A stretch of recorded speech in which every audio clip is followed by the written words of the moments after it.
To continue our lecture on Godan, which was published in 1936 and Premchand's last completed novel, we need to remember that it is a masterpiece of peasant India. It is a true and realistic picture of Indian village society, which is the backbone of India. It is a story of changing people. It is a story of change, hungry and semi-starved, yet hopeful and optimistic in the truest spirit of the age it represents. No writer in India, it can be said, has been such a master in the art of the unbearable tragedy of Indian peasantry.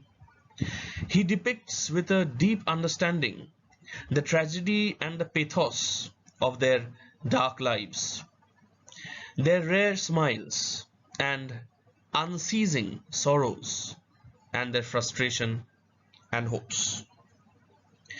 In Godan, Hori is the protagonist.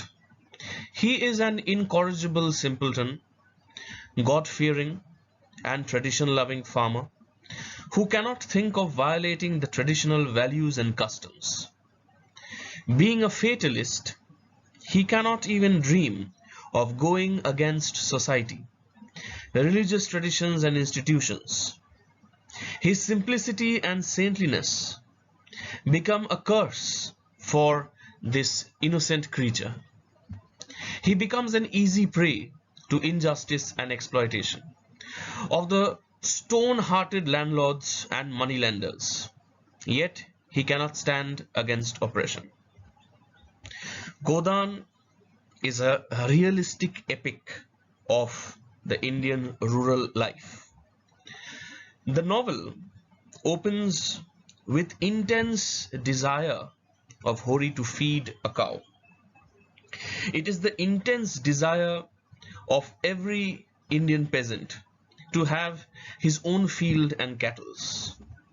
These are his perpetual properties. We find how an Indian farmer, being devoid of his cattle and fields, becomes economically distressed. With the passage of time, he is reduced to a laborer from a farmer. He is economically very poor and distressed.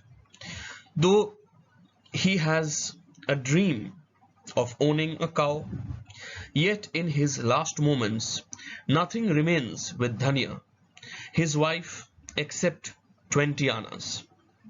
She feels sorry that she cannot offer a cow to a Brahmin. Dhanya, the wife of Hori, becomes the mouthpiece of the novelist. In presenting Dhanya, we see, like a true Indian woman, she bears the unbearable treatment of her husband, but continues to make him realize the hard reality and truth of life. Poverty and exploitation have made her rough, average looking. At times, she tries her best to teach him some lesson of practical life, but her husband is not ready against his basic inborn nature. He is incorrigible and also under the curse of saintliness. Godan can be said to be an elegy of a married life. Hori and Dhanya were not romantic lovers, but Hori had great affection for Dhanya's silent sacrifices she has made for the family. She was praised by Hori for her sacrificing character. They have admiration for each other, but its form has changed. The Indian husband and wife of lower section of this society keep their affection alive in the form of understanding, sympathy and regard for each other. Dhanya's hearty desire was that Hori should take breakfast before going to meet the master. She was distressed when she saw her husband fall down unconscious while working as a worker in the field of Pandit Datadin. Hori's love for Dhanya is a form of his appreciation for the services his wife had devoted to the family. The novelist presents the dawn of married life with an intoxicating desire whose golden rays illumine the horizons of the soul. In Godan, most of the incidents are depicted from the hard realities of life. Thus, while going through the novel, it presents as if the realities of life roam before our eyes like a camera. Thus, when in the large crowd, Dhanya, chiding her husband, snatches money from him, or she, by taking the sub-inspector to task, tries to safeguard her brother-in-law, then it presents as if we are part and parcel of the crowd. The village moneylenders wanted to borrow 30 rupees from them to give to the sub-inspector, Ganga Singh. Dhanya sprang before him, snatched the scarf from his hand. She snubbed her husband Hori before all. Dhanya, it can be said, was a woman of grit, determination, and also of delicate emotions.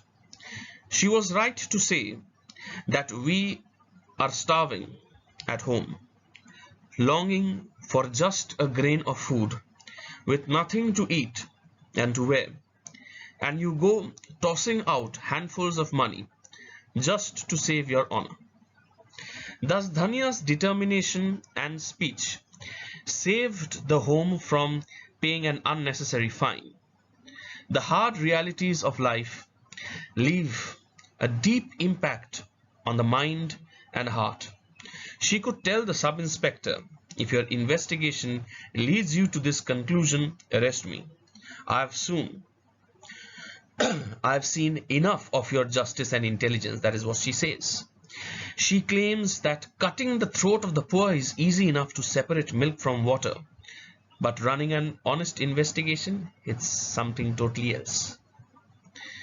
The novelist could not restrain himself from paying a tribute to bravery, broad-mindedness, large-heartedness, and kindness of Dhanya. When she found Junia, who is Bhola's widow daughter, at the door, she welcomed her like a daughter-in-law. She did not yield before the villagers, even when they imposed 100 rupees fine on her, left her penniless. It was a bold step and a lesson to society. She knows for certain that the moneylenders and the landlords are heartless creatures, blind to the sufferings of others. She fights against injustice and cruelty at every step and averts some of the crisis. Hori, out of his simplicity, bore his severe injustice too, but Dhanya is a rebel who fights for human existence. Hori is lonely in his struggle against the circumstances and his fear of injustice, and adharma has made his life miserable. He can face poverty and starvation, but not humiliation and lonely existence away from his community. He does not spare community, tradition, religious beliefs, customs, and custodians of religious belief. He is seen frightened and awed by the dictates of his community. Hori asked Dhanya to keep quiet. It's the voice of God that speaks through the panches. But what is written must happen. Nobody quarrels with fate. So in Godan, we find a replica of socialistic realism. It is said that Premchand was an idealist and a socialist. In his masterpiece, he imagines about a classless society and wants non-extension of capitalist culture. No one should be economically exploited.